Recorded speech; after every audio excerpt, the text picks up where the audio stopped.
আপনাদেরকে দিন রাত বলা হয় যে পানবিড়ি জর্দা গুল সিগারেট এগুলো হারামের ব্যবসা হারাম, তারপরে আপনি শুনেন না।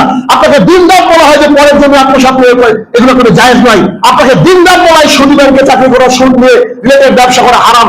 দিন রাত বলার পরেও আপনি নাকি বুড়ো আঙুল দেখেন। যদি আপনার খিদে লাগে আর যদি সামনে খাবার আসে, দেখবেন খিদের মাত্রা একটু বেড়ে যায়। এটা বিজ্ঞান। রমজান মাসে 14 ঘন্টা না খেয়ে থাকবেন, কোনো অসুবিধা নাই। ইফতারের সামনে 5 মিনিট মনে হয় যে 5 দিন, এটা সবাই আমরা ফিল করি। তো যখন ওই খাবারটা একেবারে রেডি, মানে হয়তো 5-10 মিনিট মেবি, হাদিসে নাই 5-10 মিনিট, আমি আপনাকে বোঝাচ্ছি। 5-10 মিনিট উপরে নামবে, সাহাবাই করে মনের মধ্যে কত কল্পনা করছে, আমি আজকে পেট করে গোশ খাবো, এই খবর সেই খবর, একটা মনের মধ্যে কল্পনা চলছে তার।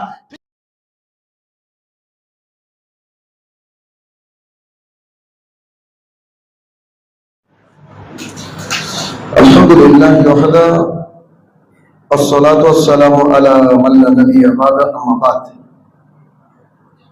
فإن خير الحديث كتاب الله وخير الهدي هدي محمد صلى الله عليه وسلم وشر الأمور محدثاتها وكل محدثة بدعة وكل بدعة ضلالة وكل ضلالة في النار فأعوذ بالله من الشيطان الرجيم يا أيها الذين آمنوا اتقوا الله حق تقاته ولا تموتن إلا وأنتم مسلمون. عن أبي هريرة رضي الله تعالى عنه قال رسول الله صلى الله عليه وسلم كل أمة يدخلون الجنة إلا من أبى قيل يا رسول الله من أبى قال من أطاعني دخل الجنة ومن أساءني فقد أبى. عن عائشة رضي الله تعالى عنها قالت قال رسول الله صلى الله عليه وسلم من عمل عملا ليس عليه أمرنا فهو رد. সম্মানিত উপস্থিতি, সর্বপ্রথম আল্লাহ সুবহানাহু ওয়া তাআলার বারগাহে শুকরিয়া জ্ঞাপন করব যে আল্লাহ তাআলা সুস্থ শরীরে তারিঘর মসজিদে সলাতুল জুমা আদায় করার লক্ষ্যে আমাদেরকে প্রেরণ করেছেন, যিনি আমাদের হায়াত এবং মওতের মালিক, বিশ্ব নিয়ন্তা, বিচার দিবসের একক এবং একচ্ছত্র অধিপতি। সে রব্বুল ইজ্জাতের বারগাহে শুকরিয়া জ্ঞাপনার্থে আমরা বলি আলহামদুলিল্লাহ। অতঃপর সমগ্র মানব জাতির শিক্ষক, সমগ্র মানব জাতির পথপ্রদর্শক মুহাম্মদুর রাসূলুল্লাহ সাল্লাল্লাহু আলাইহি সাল্লামের উপর শতকোটি সালাত ও সালাম বর্ষিত হোক, আমরা বলি আল্লাহুম্মা আমিন। আজ আমাদের সংক্ষিপ্ত জুমার আলোচনার বিষয় তথা খুতবার বিষয় হচ্ছে ইত্তেবায়ে রাসূল সাল্লাল্লাহু আলাইহি ওয়াসাল্লাম। উক্ত বিষয়ে তথ্য এবং তত্ত্ববহুল স্বল্প সময়ে কোরআন এবং সুন্নাহ থেকে কিছু আলোচনা পেশ করার চেষ্টা করব ইনশাআল্লাহ আজিজ। আলোচনার মধ্যে থাকবে যে ইত্তেবা কাকে বলে, ইত্তেবা কেন জরুরি এবং তার বিশেষ কিছু দৃষ্টান্ত। উক্ত বিষয়ে আলোচনার উদ্দেশ্য হচ্ছে সাহাবায়ে কেরামের যে নীতিমালা ছিল, তারা দ্বীন ইসলাম যত তাদের অন্তরে পতিত হতো, যত দিন যেত, তাদের ঈমান আস্তে আস্তে বৃদ্ধি পেত। আমরা বর্তমানে ঠিক উল্টোটা। এটা একেবারে আপনার আমার মনের বাস্তব কথা বলছি, একটু মিলিয়ে নেবেন। যখন আপনি কোরআন এবং সুন্নাহর হক দাওয়াত নতুন পেয়েছেন, তখনকার যে ইবাদতের গতি, আর আজকে 4 বছর 5 বছর 3 বছর 7 বছর পরে যে ইবাদতের গতি, আপনি একবার একান্তে ভেবে দেখবেন, আমার খুতবার পরে আপনার লজ্জা লাগবে। তখনকার যে ইবাদতের গতি ছিল আর এখনকার ইবাদতের গতি, এটা ভাবলে আমাদের লজ্জা লাগবে। অথচ সাহাবায়ে কেরামের যে আমল আখলাক দৃষ্টান্ত আমরা দেখি হাদিসের কিতাব থেকে, তাতে আমরা আশ্চর্য হয়ে যাই যে যত তাদের কাছে ইসলামটা পুরনো হয়েছে, তাদের ঈমানি শক্তি তত বেশি বেড়েছে, ইবাদতের গতি তত বেশি বেড়েছে। ঠিক আমরা যা, তার উল্টোটা ছিলেন সাহাবায়ে কেরাম। এই জন্য এত বছর পরও, 1450 বছর পরেও আবার এসে ইত্তেবায়ে রাসূল সাল্লাল্লাহু আলাইহি ওয়াসাল্লামের আলোচনা করার প্রয়োজন বোধ করছি নিজের জায়গা থেকে। কারণ আপনারা তো আমার ভাই, আমি তো জানি যে আমার হালাত যদি খারাপ হয় তো আপনারও হালাত খারাপ হবে, এটাই স্বাভাবিক। ইত্তেবায়ে রাসূল সাল্লাল্লাহু আলাইহি ওয়াসাল্লাম, ইত্তেবা কাকে বলে? ইত্তেবার আগে একটা শব্দ আছে তাকলিদ। তাকলিদ এর অর্থ হচ্ছে যে কারোর কোনো কথা বিনা দলিলে মেনে নেওয়ার নামই হচ্ছে তাকলিদ, অন্ধবিশ্বাস, যেটা জায়েজ নয়। আর বিপরীত শব্দ যেটা যেটা আমাদেরকে মানা দরকার সেটা হচ্ছে ইত্তেবা। ইত্তেবা মানে শরীর দলিল দিয়ে যদি কোনো ব্যক্তি আপনার সামনে কোনো কথাকে পেশ করে আর এই কথা যদি হক হয়, কোরআন এবং সুন্নাহ মোতাবেক হয়, তাহলে আপনি এটাকে মেনে নিচ্ছেন। এই মেনে নেওয়ার নাম হচ্ছে ইত্তেবা। চোখ কান বুঝে যদি পৃথিবীর জমিনে, আল্লাহ তাআলার জমিনে কারোর ইত্তেবা করা যায়, সেটা একজন মানুষ, তার নাম হচ্ছে মুহাম্মদ সাল্লাল্লাহু আলাইহি সাল্লাম। আর যখন আপনি আমি রাসূল সাল্লাল্লাহু আলাইহি ওয়াসাল্লাম ইত্তেবা করব, তখন আমাদের নিজস্ব মস্তিষ্ক, নিজের বুদ্ধি, নিজের বিবেক, নিজের সায়েন্স, এগুলো কোনোটা খাটালে চলবে না, ওগুলোকে সাইডে রাখতে হবে। তারপরে রাসূল সাল্লাল্লাহু আলাইহি ওয়াসাল্লামকে যদি মেনে নিতে পারি মন থেকে, এটাই হচ্ছে ইত্তেবা রাসূল সাল্লাল্লাহু আলাইহি সাল্লাম। তাতে আপনার বাবার জমি বেরিয়ে যেতে পারে, তাতে আপনার বুকের উপর দিয়ে বুলডোজার যেতেই পারে, তাতে আপনি মুসলমানের খাতায় নাম থাকবে কিনা সন্দেহ হতে পারে, কিন্তু তারপরেও মেনে নেওয়ার নাম হচ্ছে ইত্তেবা রাসূল সাল্লাল্লাহু আলাইহি সাল্লাম। তাহলে আমি বোধহয় বোঝাতে সক্ষম হয়েছি ইত্তেবা কাকে বলে। মানে রাসূল সাল্লাল্লাহু আলাইহি সাল্লামকে চোখ কান বুঝে, আপনার আমার যুক্তি দর্শনকে সাইডে রেখে তার কথাকে যা শুনেছি হুবহু মেনে নেওয়ার নাম হচ্ছে ইত্তেবা। ইত্তেবা কেন জরুরি? কি কারণে ইত্তেবা করব?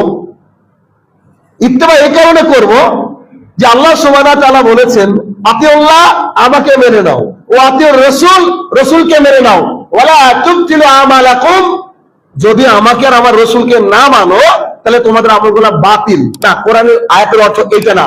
অর্থ কি? যে আমাকে মেনে নাও, আমার রাসূলকে মেনে নাও, আর তোমরা তোমাদের আমলগুলোকে নষ্ট করো না। এটা হচ্ছে হুবহু অনুবাদ। তার মানে কি দাঁড়াচ্ছে? আল্লাহকে আর আল্লাহ রাসূলকে মেনে যদি নিয়ে আমরা দিয়ে যদি কোনো আমল করি, মানে আল্লাহর দেওয়া বিধান আর রাসূল সাল্লাল্লাহু আলাইহি ওয়াসাল্লামের দেওয়া তরিকা, এগুলো যদি একসাথে মিলে যায় তো ওই আমলগুলো আল্লাহর কাছে গৃহীত হবে। আর যদি এগুলো একসাথে না হয় তাহলে সেই আমলটা বাতিল। তার মানে যদি আমরা ইত্তেবা না করি তাহলে কি হবে? আমাদের আমল আল্লাহ সুবহানাহু ওয়া তাআলার কাছে কোনো মূল্য থাকবে না, জিরো হয়ে যাবে। এক। দুই, আল্লাহ সুবহানাহু ওয়া তাআলা বললেন, ইয়া আইয়ুহাল্লাযীনা আমানু, হে ঈমানদারগণ। আল্লাহ সুবহানাহু ওয়া তাআলা ঈমানদারকে ডাক দিয়ে বললেন যে মা আতাকুমুর রাসূলু ফাখুযু, তোমাদের রাসূল সাল্লাল্লাহু আলাইহি ওয়াসাল্লাম তোমাদেরকে যা দিয়েছে তা গ্রহণ করো। কোন সময় এখানে বলা নেই যে তোমার যদি যুক্তিতে না ধরে তো নিও না। আমি যেমন কথা বলতে বলতে বলি, যদি আমার কথার মধ্যে কোনো জায়গায় ধরেন মনে হলো সন্দেহ, তাহলে এটা আপনি নিয়েন না, যাচাই করেন। এই সুযোগ নাই, এই সুযোগ ওইখানে নাই, আমার কাছে আছে, পৃথিবীর সমস্ত উলামা দ্বীনের কাছে আছে, কিন্তু রাসূল সাল্লাল্লাহু আলাইহি ওয়াসাল্লামের ব্যাপারে নাই। আল্লাহ তাআলা বলছেন, আমি বলছি তোমাদেরকে, তোমরা কি করো? আমার রাসূল সাল্লাল্লাহু আলাইহি ওয়াসাল্লাম তোমাদেরকে যা দেয় তা তুমি মেনে নাও। তোমার মতাদর্শ চলবে না, তোমার সায়েন্স চলবে না, তোমার বিজ্ঞান এখানে ইনভ্যালিড। যা দিয়েছে হুবহু তোমাকে তাই মেনে নিতে হবে। আর যার থেকে দূরে থাকতে বলেছে তার থেকে দূরে থাকো। 2 নম্বর আয়াত নম্বর 3, আল্লাহ সুবহানাহু ওয়া তাআলা বলছেন, কুল ইন কুনতুম তুহিব্বুন আল্লাহ, বলো দুনিয়াবাসী তোমরা কি আল্লাহকে ভালোবাসতে চাও? সবাই চায়, মুসলমান তো চাই, অন্যান্য ভিন্ন জাতিও চাই, যদিও তাদের তরিকা আলাদা, তারা পথভ্রষ্ট। তা আমরা সবাই বললাম, জি আমরা তো অবশ্যই আপনাকে ভালোবাসতে চাই। রাসূল সাল্লাল্লাহু আলাইহি ওয়াসাল্লাম আমাদেরকে শোনাচ্ছেন এই আয়াত, আর আল্লাহ তাআলা স্বয়ং আমাদেরকে বলছেন যে তোমরা কি আল্লাহকে ভালোবাসতে চাও? আল্লাহ বলতেন যে জি, তাহলে তোমরা আমার এই কথাগুলো মেনে নাও। কিন্তু আল্লাহ সুবহানাহু ওয়া তাআলা কি বললেন? ফাত্তাবিউনি, যদি আমাকে ভালোবাসতে চাও, না তোমাদেরকে ভালোবাসা লাগবে না, তোমাদেরকে একটা তরিকা দিচ্ছি। সেটা কি? রাসূল সাল্লাল্লাহু আলাইহি ওয়াসাল্লামকে অনুসরণ করো। এরপরে আল্লাহ তাআলা বলছেন, ওয়া ইউবিকুমুল্লাহ, যদি আল্লাহ রাসূল সাল্লাল্লাহু আলাইহি ওয়াসাল্লাম আমার নবীকে মেনে নিতে পারো তাহলে তোমাদের ভালোবাসা লাগবে না, আমি আল্লাহ তোমাদেরকে ভালোবাসবো। সুবহানাল্লাহ। মানে আমরা যদি মুহাম্মদ সাল্লাল্লাহু আলাইহি ওয়াসাল্লামকে ভালোবাসি, তার কথা মেনে চলি, তাকে অনুকরণ করি, তার ফুটস্টেপকে অনুসরণ করি, তাহলে আমাদেরকে আল্লাহ তাআলা ভালোবাসবে। আর কিছু লাগবে কি? আর কিছু লাগার কথা না। এরপর আল্লাহ তাআলা বলছেন যে শুধুমাত্র আমি ভালোবাসবো এটা এনাফ নয়, আমি ওয়াগফির লাকুম যুনুবাকুম আল্লাহু গফুরুর রহিম। তোমরা কি জানো না তোমার আল্লাহকে চিনো না? তিনি তো ক্ষমা করতে ওয়ালা। তুমি যত পাপ করেছো সমস্ত পাপ তোমার ক্ষমা করে দেওয়া হবে। মূলে কি আসলো? ইত্তেবাই রাসূল সাল্লাল্লাহু আলাইহি সাল্লাম। যদি এটা কেউ করতে পারে, এক, আল্লাহ তাআলা তাকে ভালোবাসবেন, দুই, সে যত পাপ করে আল্লাহ তাআলা ক্ষমা করে দেবেন।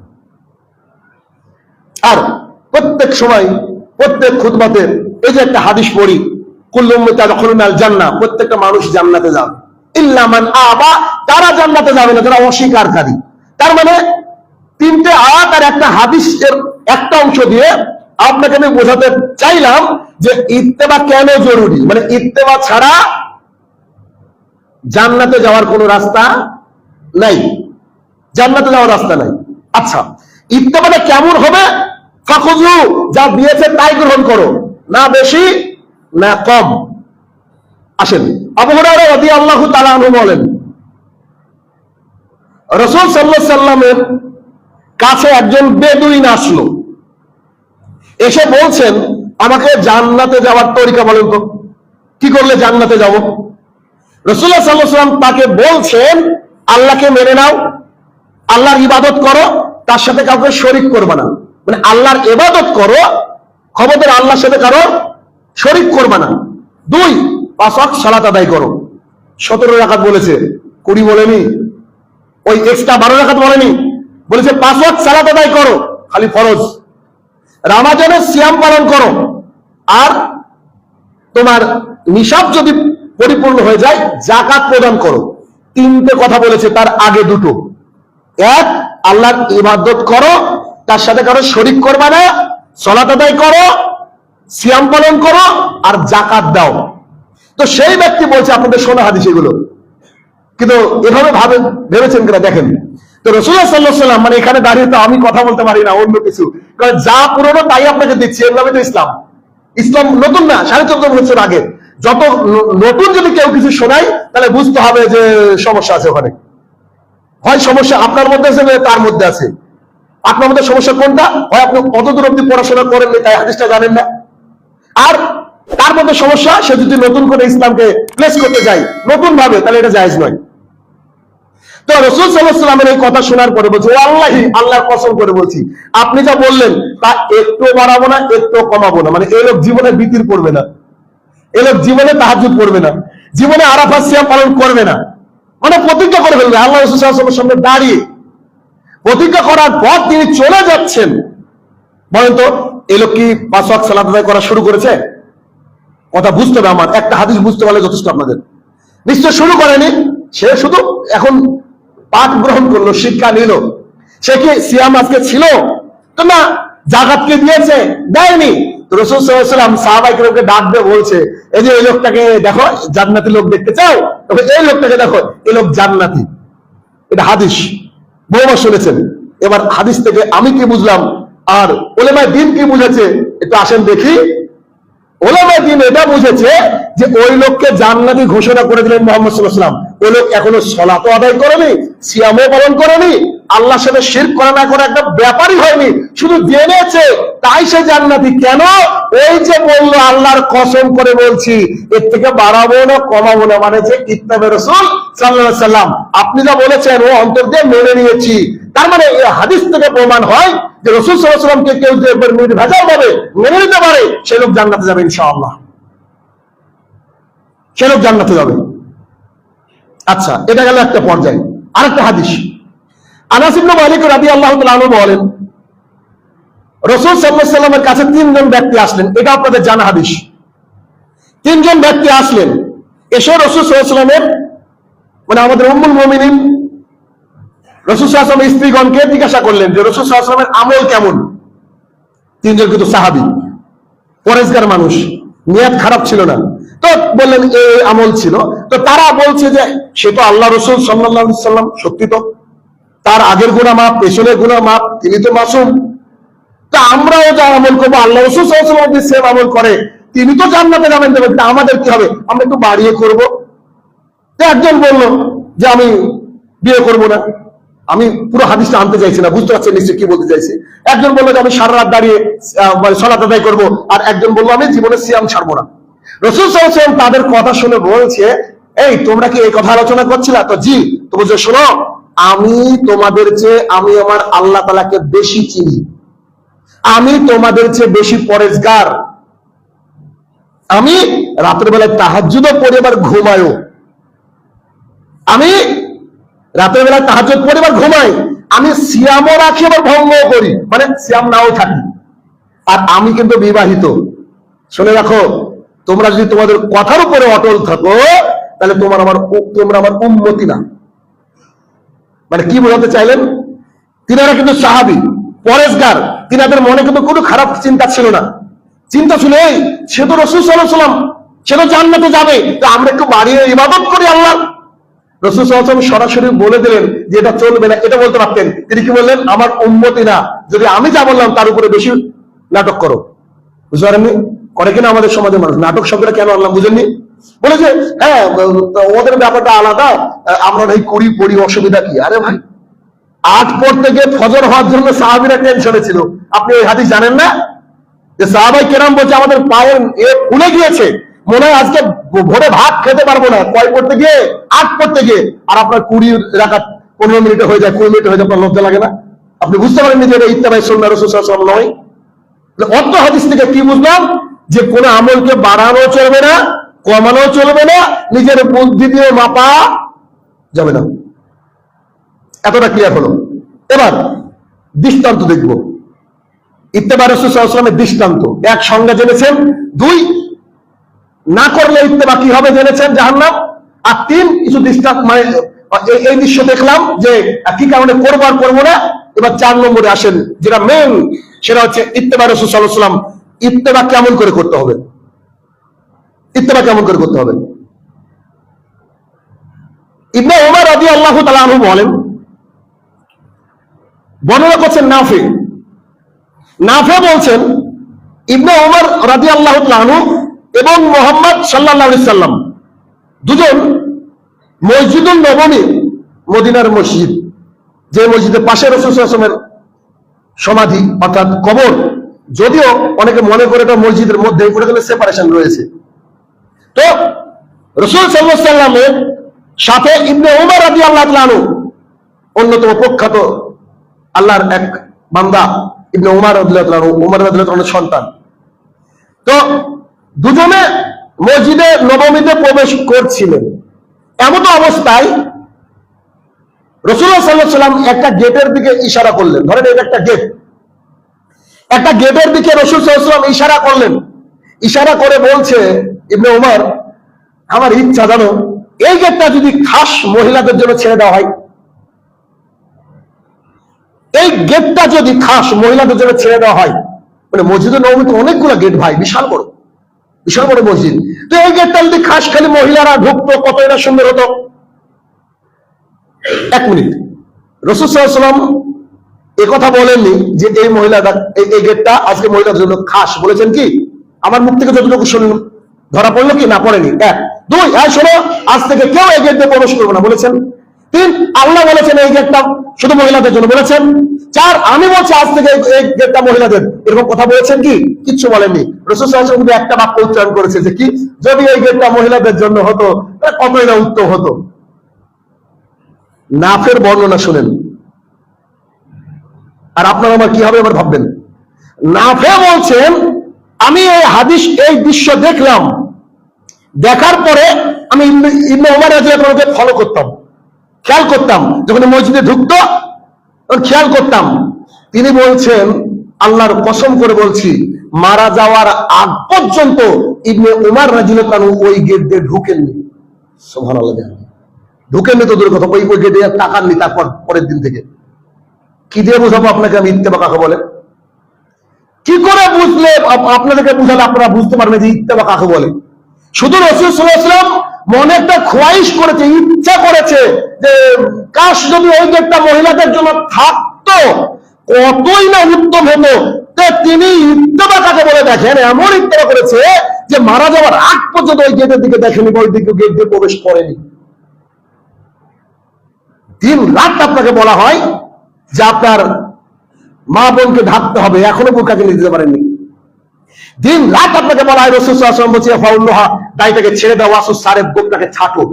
আপনি রাত্রিবেলা বালিশে শুয়ে একবার আমার একটা হাদিস নিয়ে আপনি যাচাই করে দেখেন তো, আপনি কিসের বাহাদুর, কত অর্থশালী মানুষ আপনার, আপনি আপনি রাদিয়াল্লাহু আনহু তো না। আর যিনি এই হাদিসটাকে মেনে নিয়েছেন, কথাকে মেনে নিয়েছেন, তিনি রাদিয়াল্লাহু আনহু মানে কি? তিনি হচ্ছেন ওই সাহাবী যে সাহাবীর জান্নাতের টিকিট কনফার্ম। আপনার আমার পাপ দিয়ে আমরা জান্নাতে দোরগোড়ায় পৌঁছাতে পারবো কিনা সন্দেহ নেকি দিয়ে আপনি ভাবে কি করে ইত্তেবা কাকে বলে চিন্তা করেন। 1450 বছর আগের ইত্তেবা দেখালাম আপনাকে। আপনাদেরকে দিন রাত বলা হয় যে পানবিড়ি জর্দা গুল সিগারেট এগুলো হারামের, ব্যবসা হারাম, তারপরে আপনি শুনেন না। আপনাকে দিন রাত বলা হয় যে পরের জমি আত্মসাৎ নিয়ে এগুলো কোনো জায়েজ নয়। আপনাকে দিন রাত বলা হয় সুদী ব্যাংকে চাকরি করা, সুদ নিয়ে রিলেটেড ব্যবসা করা হারাম। দিন রাত বলার পরেও আপনি নাকি বুড়ো আঙুল দেখান। অথচ সাহাবী শুধু আল্লাহ রাসূল সাল্লাল্লাহু আলাইহি ওয়াসাল্লাম মনের খোয়াইশের জন্য তিনি নিষেধ করেননি, খোয়াইশের জন্য তিনি ওই দিনের পর থেকে আর কোনোদিন ওই গেট দিয়ে ঢোকেননি। কি করে বুঝাবো আপনাকে? কি বুঝবেন আপনি? কি অবস্থা হবে চিন্তা করেন। পরে হাদিস, ইবনে ওমর রাদিয়াল্লাহু তাআলা আনহু বলেন, আমার বাবা ওমর রাদিয়াল্লাহু তাআলা আনহুর একটা বিবি ছিল, একটা স্ত্রী ছিল। স্ত্রী তো অনেকগুলো থাকতো। একটা স্ত্রী ছিল, তো সে ফজরের সালাত আর ইশার সালাত জামাতে আদায় করত। আচ্ছা, এই হাদিসটা বলার আগে একটু প্রেক্ষাপটটা বলি, নাহলে বুঝবেন না। যখন মহিলারা মসজিদে যেতে লাগলো, তো কিছু কুচক্রী মানুষ সব জায়গায় থাকে, তো তারা করেছিল কি, একটা মহিলা এরকম রাত্রেবেলায় ফজরের সময় তো একটু ভোর ভোর থাকে আর কি, মানে ভোর বলতে গেলে অন্ধকার থাকে, তো এই অন্ধকারের মধ্যে যাচ্ছিল, আর এক শয়তান মদিনার বুকে একজন মহিলাকে মানে মুখের উপরে কাপড় দিয়ে তাকে পাশে নিয়ে গিয়ে খারাপ কিছু ই করেছিল। তো এরপর থেকে আমার স্ত্রী যদি যায়, আমি আতঙ্কিত হব কি হব না, যে রাস্তাটা সিকিউর না। উমর ইবনে খাত্তাব রাদিয়াল্লাহু তাআলা আনহু তার স্ত্রী, ছেলে বর্ণনা করছে হাদিস যে আমার আব্বার একজন স্ত্রী ছিল, যে সে ফজরের সালাত আর ইশার সালাত জামাত আদায় করত। উমর ইবনে খাত্তাব রাদিয়াল্লাহু তাআলা আনহু মানে খুব মেজাজ খারাপ থাকতো। কেন জানেন? তার মন চাই যে তার স্ত্রী না যাক। কেন বলেন তো? ওই যে এই ঘটনা ঘটতে পারে, লোকে বলবে উমরের স্ত্রী খেতে এমন ঘটেছে, এইটার কারণে খুব মানে মেজাজ খারাপ হতো। ওকে দেখলে মাথা খারাপ হয়ে যেত। কয়েকজন সাহাবী, কয়েকজন উমর রাদিয়াল্লাহু তাআলা বন্ধু বলছে, আচ্ছা আপনি যে সহ্য করতে পারেন না ফজর আর ইশারেতে আপনার স্ত্রী যায়, তা আপনি নিষেধ করলেই হয়, একবার নিষেধ করে দেন। তো তখন বলছে, আরে বাবা, যদি নিষেধ করা থাকতো আমি কবে নিষেধ করতাম, কেননা রাসূল সাল্লাল্লাহু আলাইহি ওয়াসাল্লাম বলেছে যে মহিলারা যদি মসজিদে আসে ওদেরকে বাধা দিও না। কি করবো বলেন? সুবহানাল্লাহ বিহামদি। বুঝতে পারেননি? দিস ইজ কল ইত্তেবা। মানে মন চাইছে ওই কাজটা করতে, বিবেক চাইছে ওই কাজটা করতে, কেন অঘটন ঘটতে পারে। আল্লাহ রাসূল সাল্লাল্লাহু আলাইহি ওয়াসাল্লাম পারমিশন দেননি এই কথা বলার, তাই তিনি মনের মধ্যে রাগ থাকলে বিষয়টাকে মেনে নিয়েছেন যে না, কিছু করার নেই, ব্যাস। 3 নম্বর হাদিস, কাব ইবনে উজরা রাদিয়াল্লাহু তাআলা আনহু বলেন, কাব ইবনে উজরা রাদিয়াল্লাহু তাআলা আনহু বলেন, আমি কুফার এক মসজিদে গিয়েছি সালাত আদায় করার জন্য। তো কুফার এক মসজিদে যখন ঢুকছি, তো ঢোকার সময় ওখানে গিয়ে দেখছি বসে খুতবা দিচ্ছে একজন আব্দুর রহমান। 1 মিনিট আপনাকে বলি, আব্দুর রহমান হচ্ছে মুয়াবিয়া রাদিয়াল্লাহু তাআলা আনহুর আত্মীয়, আর তিনি খলিফা। মানে যিনি খুতবা দিচ্ছেন তিনি ওই এলাকার রাজার আত্মীয়। তার উপরে আঙুল তুলে তো আঙুল কেটে দেবেন। আর এদিকে সাহাবী। তো এটা মুসলিম শরীফের হাদিস কিতাবুল জুমার মধ্যে আছে, অসুবিধা নেই, হাদিস সহিহ। তো তিনি যখন ঢুকছেন মসজিদে, ঢোকার সময় আব্দুর রহমান তিনি খুতবা দিচ্ছেন কি করে, বসে বসে। তো ঢোকার পরে তিনি বাক্য যেটা বলেছেন, বাক্যটা শুনেন। আপনি যদি এই কথাটা কোনো হানাফি মসজিদে গিয়ে বলেন, আমি ড্যাম শিওর দ্যাট আপনার লাশ ঘুরবে না। কিন্তু তিনি বলছেন, কার ব্যাপারে কত বড় সাহস করছে দেখেন। তো তিনি ঢুকে বলছে, উনজুরু ইলা হাযাল খাবিস, আরে খবিশের দিকে তাকিয়ে দেখো, বসে বসে খুতবা দেয়।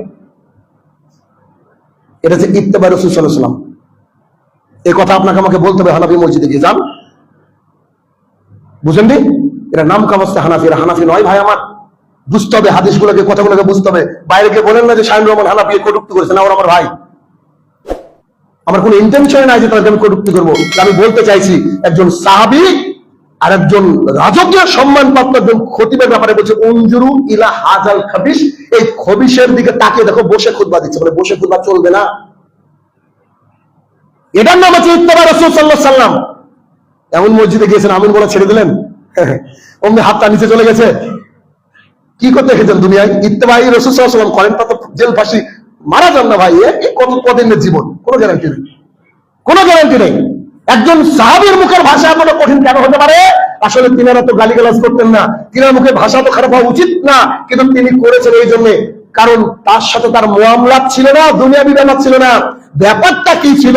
ব্যাপারটা ছিল রাসূল সাল্লাল্লাহু আলাইহি ওয়াসাল্লামকে অপমান করা হচ্ছিল বসে খুতবা দেওয়ার কারণে। এই জন্য ইত্তেবা রাসূল সাল্লাল্লাহু আলাইহি ওয়াসাল্লাম এতটাই স্ট্রং ছিল যে ও খবিশ বলে গালি দিয়ে দিয়েছে। জানি না আমার ভাইয়েরা কবে বুঝবে, জানি না আমার বোনেরা কবে বুঝবে দিন ইসলাম কিভাবে মেনে নিতে হবে। কারণ দেখেন, আপনি আমি এমন একজন মানুষ নাই যে আমরা নিজে হাতে কাউকে দাফন করিনি। এখানে আছে কি? নাই। কেউ না কাউকে আমরা দাফন করেছি। আমাদের চলে যাওয়ার সময় তো আমরা কেউ জানি না, কিন্তু আমাদের যদি আনুগত্য না করতে পারি, এই আনুগত্য না করলে ভাই কিয়ামতের মাঠ, কবর খুব জটিল এবং কঠিন হবে। অতএব আসেন আমরা হাদিস এবং কোরআন শোনার সাথে সাথে সে বিষয়ে আনুগত্য করে, ওই যে বেদুইনের মতো রাসূল সাল্লাল্লাহু আলাইহি ওয়াসাল্লামের কাছে সার্টিফিকেট পাওয়ার সুযোগ নাই ঠিকই, কিন্তু ওইরকম মেনে নিলে ইনশাআল্লাহ আল্লাহ তাআলা আমাদেরকে ক্ষমা করবেন বলে আমি আশাবাদী। আল্লাহ তাআলা আমাদেরকে সহি বুঝ দান করুক। আল্লাহুম্মা আমিন।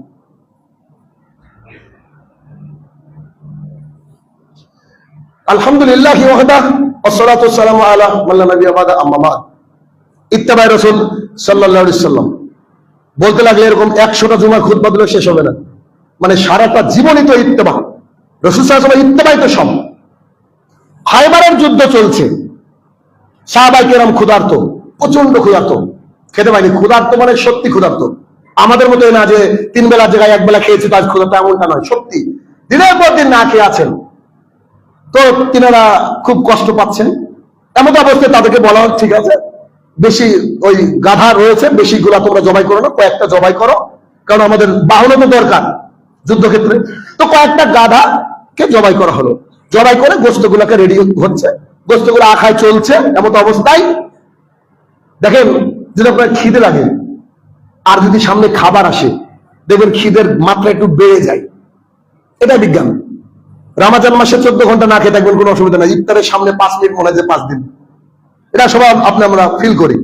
তো যখন ওই খাবারটা একেবারে রেডি, মানে হয়তো 5-10 মিনিট, মেবি হাদিসে নাই 5-10 মিনিট, আমি আপনাকে বোঝাচ্ছি, 5-10 মিনিট উপরে নামবে, সাহাবায়ে কেরাম মনের মধ্যে কত কল্পনা করছে, আমি আজকে পেট করে গোশত খাবো, এই খাবো সেই খাবো, এরকম একটা মনের মধ্যে কল্পনা চলছে তার। ঠিক এমন অবস্থায় তাঁবুর মধ্য থেকে একজন ব্যক্তি এসে বলছে যে আমি আবুল কাশেমের কাছ থেকে আসছি। আবুল কাশেম মানে মুহাম্মদ সাল্লাল্লাহু আলাইহি ওয়াসাল্লাম উপনাম। আমি আবুল কাশেমের কাছ থেকে আসছি, আল্লাহ সুবহানাহু ওয়া তাআলা বলেছেন গৃহপালিত গাধার গোশত খাওয়া হারাম। 1 মিনিট, গোশত যখন জবাই হয়েছিল তখন জায়েজ ছিল। 2, সাহাবী জবাই করেছেন, এটা তো কোনো সন্দেহই না যে এটা হালাল। 3, হয়ে গেছে, এখন খেয়ে তারপরে আয়াতের উপর আমল করবে ইনশাআল্লাহ, অসুবিধা নেই। কিন্তু দুঃখের বিষয়, এই কথা শোনার সাথে সাথে যে পেটের খিদের জন্য মানুষ লুটতরাজ করে, যে পেটের খিদের জন্য মানুষ হারাম হালালকে তোয়াক্কা করে না, পেটের খিদের জন্য গোটা পৃথিবীটা দেখেন, সঙ্গে সঙ্গে তারা পাতিল সহ উল্টে ফেলে দিলেন। কেন? মুহাম্মদ সাল্লাল্লাহু আলাইহি ওয়াসাল্লাম বলেছেন, এর নাম হচ্ছে ইত্তেবা। মদিনার বুকে অন্যতম কোটিপতি সাহাবী, তার বাড়িতে নানা রকম বিদেশি মদ এসেছে, মদ গুলাকে ঢেলে দিচ্ছে, সাহাবায়ে কেরামকে ঢেলে দিচ্ছে, হাতে গ্লাস একদম চলছে, একদম খাওয়া। তখন তার হারাম ছিল না মদ। এমন অবস্থায় মদিনার অলিতে গলিতে একজন চিৎকার দিয়ে বলছে যে এখনই আয়াত নাযিল হলো, মদকে হারাম করা হয়েছে। আনাস ইবনে মালিক রাদিয়াল্লাহু আনহু বলছেন যে এত পরিমাণে ভাঙতে শুরু করলাম মদের ওই কলসিগুলো, যে গলিতে মানুষ দৌড়াচ্ছিল, ওই গলিতে ওই পানি, বৃষ্টি হলে যেমন করে পানি গড়ে, মদ গড়ছিল। পানবিড়ি, জর্দা, গুড়, সিগারেট হারাম। আমি 13 বছর ধরে খুতবা দিচ্ছি, 13 বছর ধরে বক্তৃতা করছি, এখনো দোকানে চলে, এখন আপনাদের মতো অনেকে খায়। কি আপনি ইত্তেবা কাকে বলে কি করে বুঝাবেন বলেন তো? আমি তো বুঝতে পারি না যে রাসূল সাল্লাল্লাহু আলাইহি ওয়াসাল্লামের কাছে গিয়ে বলেন আপনি খান, আমি তো জানি না, আপনি খান, আপনি গোপনে খান। ওই গোপনটা তো আল্লাহর কাছে রেকর্ডেড, ওটা তো রেকর্ডেড ভিডিও। তো ওই দিন আপনি কি বলবেন? আল্লাহ আমি জানতাম না, আল্লাহ তাআলা এই ক্যাসেটটা প্লে করবে। এই যে শাহিনুর রহমান বলেছেন, এই যে আব্দুল্লাহ সালাফি হাফিজাহুল্লাহ বলেছেন ইনি, আমি কি করব বলেন তো? সামান্য দুনিয়ার মোহ যদি ত্যাগ না করতে পারি, তাহলে আখিরাতে গিয়ে রাসূল সাল্লাল্লাহু আলাইহি ওয়াসাল্লামের ভালোবাসা, তার সান্নিধ্য এবং তার শাফায়াত কি করে পাবো? আমি তো রাস্তা দেখতে পাই না, শাফায়াত পাবো কি করে? যে রাসূল সাল্লাল্লাহু আলাইহি ওয়াসাল্লামের কথা শোনা মাত্রই আপনাকে আমাকে মেনে নিতে হবে, আর এটা মেনে নেওয়ার নামই হচ্ছে ইত্তেবা রাসূল সাল্লাল্লাহু আলাইহি ওয়াসাল্লাম। আর যে ব্যক্তি ইত্তেবা করেছে সে ব্যক্তি জান্নাতে যাবে ইনশাআল্লাহ, যাবে ধরবেন ইনশাআল্লাহ। কেন? কারণ ইত্তেবার মধ্যে লুকিয়ে আছে জান্নাত। ইবলিস এমনি ইবলিস হয়নি, সেজদাটা বড় বিষয় ছিল না, সে আদেশটাকে অমান্য করেছিল, এটা বড় বিষয় ছিল। তো রাসূল সাল্লাল্লাহু আলাইহি ওয়াসাল্লাম আপনাকে আমাকে বললেন যে তুমি প্যান্ট পরো, আপত্তি নাই, কিন্তু প্যান্টটা টাকনুর উপরে করো। আপনি প্যান্টটা কেনার পরে আপনি প্রথমে যে কাজটা করবেন, টেলারের দোকান খুঁজবেন আগে। প্রথম কাজ আপনি ধরাবেন কেন? আপনি কাকে দেখাচ্ছেন? মসজিদে এসে আল্লাহকে দেখাচ্ছেন, বাইরে আল্লাহ দেখতে পায় না? আপনি আপনার যে বয়সে হোক না কেন, আপনি দাড়িটাকে ছেড়ে দেন, আলহামদুলিল্লাহ। আপনার স্ত্রী যতই সুন্দর হোক না কেন, ওটা আপনার জন্য থাক না। বাইরে বেরোলে একটা 800 টাকা দামের বোরকা পরিয়ে দেন না ভাই। কদিন একটা মহিলা বাইরে বেরায়? ইসলাম থেকে মেনে দেখেন, আপনার জীবনটা হবে সুন্দর। কোটি কোটি টাকা ইনকাম করা মানুষও শান্তিতে থাকে না, কিন্তু এই রিক্সাওয়ালাও শান্তিতে থাকে। কেন বলেন তো? ওর মধ্যে ইত্তেবা আছে, ওর মধ্যে মেনে নেওয়া আছে। ও বড় লোকের লাখ লাখ টাকা থেকে অনুশোচনা বোধ করে না। ও মনে করে যে আল্লাহ তাআলা আমাকে যা দিয়েছে আলহামদুলিল্লাহ, আল্লাহ আমাকে যা দিয়েছে আলহামদুলিল্লাহ। তাহলে যদি আমরা ইত্তেবা করতে পারি, আল্লাহ আল্লাহ রসুলের মেনে নিতে পারি, হুবহু যা বলেছেন, তাহলে দেখবেন দুনিয়ার জীবনটাও সুন্দর হবে। স্ট্রেস ফ্রি লাইফ যদি পান, এটাই হবে। আর আখিরাতের জীবনটাও আরো বেশি সুন্দর হবে। কারণ দুনিয়ার জীবনটা 50, 60, 70 বছরের, আখিরাতের জীবনটা কত দিনের?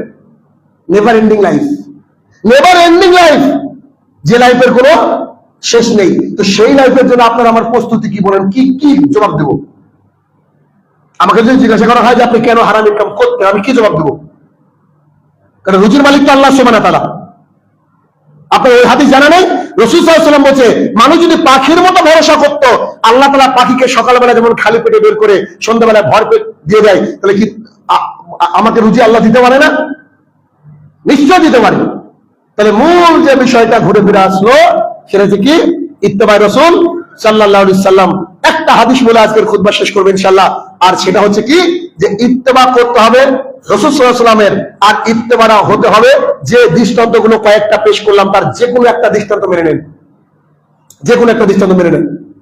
একটা হাদিস দিয়ে খুতবা শেষ করব। দেখেন, জাবের রাদিয়াল্লাহু তাআলা আনহু বলেন, উমর ইবনে খাত্তাব রাদিয়াল্লাহু তাআলা আনহু, উমর রাদিয়াল্লাহু তাআলা আনহু মানে মুহাম্মদ সাল্লাল্লাহু আলাইহি ওয়াসাল্লামের কাছে শুয়ে আছে। এখনো তিনি আল্লাহ রাসূল সাল্লাল্লাহু আলাইহি ওয়াসাল্লামের পাশে শুয়ে আছেন। মুহাম্মদ সাল্লাল্লাহু আলাইহি ওয়াসাল্লাম উমর ইবনে খাত্তাবের ব্যাপারে বলেছেন যে আমার পরে যদি কেউ নবী রাসূল হওয়ার যোগ্যতা রাখে সে উমর। উমর ইবনে খাত্তাব রাদিয়াল্লাহু তাআলার ব্যাপারে রাসূল সাল্লাল্লাহু আলাইহি ওয়াসাল্লাম বলেছেন যে উমর যে রাস্তা দিয়ে যায় ওই রাস্তায় শয়তান পর্যন্ত থাকে না। কেন বললাম? উমর রাদিয়াল্লাহু আনহুর এহমিয়ত বর্ণনা করলাম আপনাকে। এবার দেখেন পরের বাক্য। উমর ইবনে খাত্তাব রাদিয়াল্লাহু আনহু একটা তাওরাত পেয়েছে, তাওরাতের পান্ডুলিপি পেয়েছে। তাওরাত তো মুসা আলাইহিস সালামের উপর নাজিল হয়েছে, সে তো কালিমুল্লাহ, বিশাল জলিলকদর নবী। তো এসে হচ্ছে আল্লাহ রাসূল সাল্লাল্লাহু আলাইহি ওয়াসাল্লাম, দেখেন তাওরাত দেখেন তাওরাত এই কথা বলেছেন। তো এই কথা বলে রাসূল সাল্লাল্লাহু আলাইহি ওয়াসাল্লাম দেখলেন তার দিকে, ব্যাস দেখার পরে তিনি উল্টে পড়তে শুরু করেছেন একটা, আরে আল্লাহর কিতাব পড়ে একটু দেখি। আচ্ছা, তাওরাত ইনজিল পেলে আপনি আমি দেখবো না একটু? স্বাভাবিক, আল্লাহ কি লিখেছে যদি ভাষা বুঝি। তো তিনি পড়তে শুরু করেছেন, তিনি পড়ছেন, আর রাসূল সাল্লাল্লাহু আলাইহি ওয়াসাল্লামের রাগে মুখটা একেবারে লাল হয়ে গেছে, রাগে তিনি ফেটে পড়বেন। সঙ্গে সঙ্গে পাশ থেকে আবু বকর রাদিয়াল্লাহু তাআলা বলছেন, উমর ছি তুমি করছো কি? তুমি তাড়াতাড়ি মুহাম্মদ সাল্লাল্লাহু আলাইহি ওয়াসাল্লামের মুখের দিকে তাকাও। তো তিনি তার মুখের দিকে তাকিয়ে বলছে, আল্লাহ আমি তোমাকে পেয়ে খুশি। সুবহানাল্লাহ। বুঝতে পারলেন কথাটা? মানে হয়তো রাসূল সাল্লাল্লাহু আলাইহি ওয়াসাল্লাম নারাজ হয়েছেন, এটুকু মাথার মধ্যে রেখেছে। তো তিনি কি বলছেন? আল্লাহ সঙ্গে আল্লাহ আমি তোমাকে পেয়ে খুশি, ইসলাম পেয়ে খুশি, মুহাম্মদ সাল্লাল্লাহু আলাইহি ওয়াসাল্লামকে পেয়ে খুশি, আমার কোনো আরজি নাই, আমার কোনো আপত্তি নাই। মানে উনি বুঝে ফেলেছেন হয়তো কোনো অঘটন ঘটেছে, আল্লাহ সাল্লাল্লাহু আলাইহি ওয়াসাল্লাম কেন রাখলেন। তো সেই সঙ্গে তিনি তওবার সূরাতে এই কথা বলে ফেলেছেন, আল্লাহ তোমাকে পেয়ে খুশি, দ্বীন ইসলাম পেয়ে খুশি, মুহাম্মদ সাল্লাল্লাহু আলাইহি ওয়াসাল্লামের যে নবী হিসেবে পেয়ে আমি খুশি। আল্লাহ সাল্লাল্লাহু আলাইহি ওয়াসাল্লাম, কি ব্যাপার? আমার পিতামাতা আপনার উপরে কুরবান হোক, একটু বলেন আপনার রাগের কারণ কি? তখন রাসূল সাল্লাল্লাহু আলাইহি ওয়াসাল্লাম বলছে লাউ কানা মুসা হাইয়ান, এখন যদি মুসা জীবিত হয় না, তাওরাত তো দূর কি বাত, এখন যদি মুসা জীবিত হয় আর আমি যদি এখন থাকি তো মুসা আমার পেছনে থাকবে, মানে ওকে জান্নাত যেতে গেলে কার অনুসরণ করা লাগবে? রাসূল সাল্লাল্লাহু আলাইহি ওয়াসাল্লামের অনুসরণ করা লাগবে। আর তুমি বেটা তাওরাত পড়ো। মানে এই হাদিস থেকে আমরা কি বুঝলাম?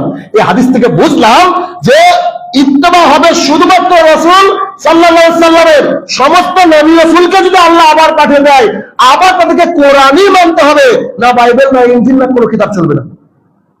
তাহলে আপনার আমার অমুক আমাদের আইডল, অমুক ম্যান আমাদের আইডল। আরে মুহাম্মদ সাল্লাল্লাহু আলাইহি ওয়াসাল্লাম ছাড়া আপনার আইডল হতে পারে কি করে পৃথিবীর মানুষ? অসম্ভব। মুহাম্মদ সাল্লাল্লাহু আলাইহি ওয়াসাল্লাম ছাড়া পৃথিবীর কেউ কারো আইডল হতে পারে না। এটা হিন্দু হতে পারে, এটা খ্রিস্টানের হতে পারে না।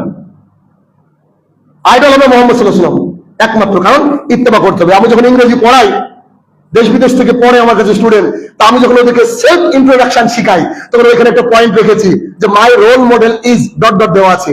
তো হিন্দু মুসলমান সব রকম জাতি আমার কাছে পড়ে, তা আমি বলেছি এখানে অবশ্যই লাগাতে হবে মুহাম্মদ সাল্লাল্লাহু আলাইহি ওয়াসাল্লাম। আর কেন লাগাতে হবে এটা আমি ব্যাখ্যা করে দিই। শেষে হিন্দুরা বলে যে yes my role model is Muhammad সাল্লাল্লাহু আলাইহি ওয়াসাল্লাম।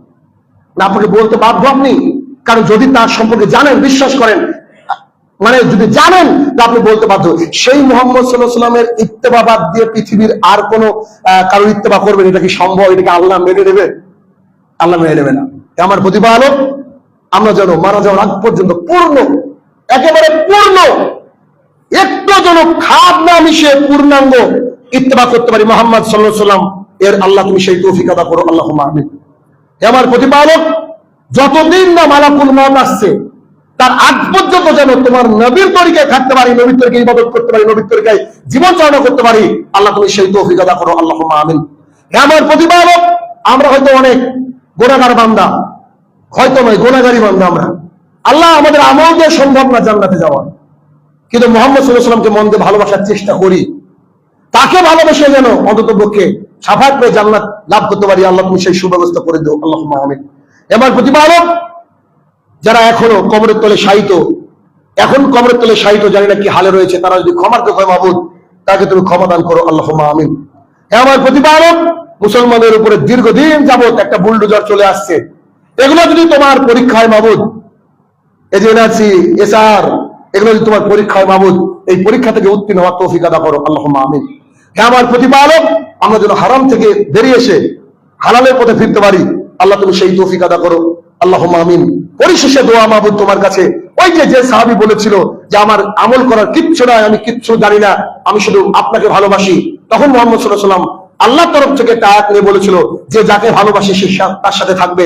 আমরাও আজকে এই জুমার এই মসজিদ থেকে, কারণ প্রত্যেকটা জিনিস একদিন কিয়ামতের মাঠে সাক্ষী দিবে আল্লাহ, আমাদের এই প্রত্যেক কিছু সাক্ষী তোমরা সেই দিন গ্রহণ করো। আমরা মনে প্রাণে একেবারে আমাদের আমল কিছু নয়, হয়তো আমাদের আমল নাই আল্লাহ, আমরা মুহাম্মদ সাল্লাল্লাহু আলাইহি ওয়াসাল্লামকে মনে করে বিশ্বাস করি, মানি, তার তরিকায় পথ চলার চেষ্টা করি। মানুষ আমরা ভুল হতে পারে, ভুল ত্রুটি ক্ষমা করে মুহাম্মদ সাল্লাল্লাহু আলাইহি ওয়াসাল্লামের সাথে জান্নাতে থাকার তৌফিক আদা করো, আল্লাহুম্মা আমিন।